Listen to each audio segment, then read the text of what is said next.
Hi, this video will show you how to use whiteboards in FlipGrid to have students explain their work. Before clicking on the record button, we're going to choose effects.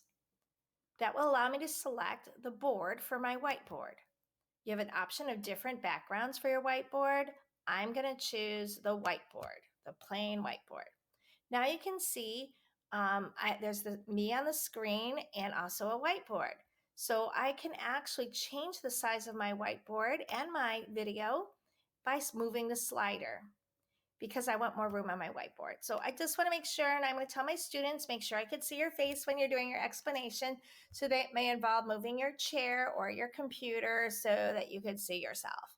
Thank you. So when I'm finished with the board, then I can close that and I want to be able to choose my drawing tools, okay?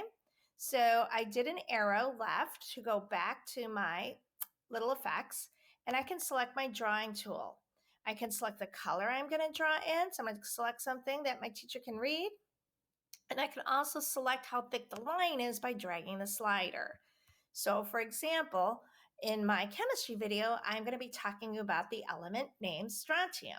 So therefore, now I can take my stylus and I can draw on my screen and write the element symbol S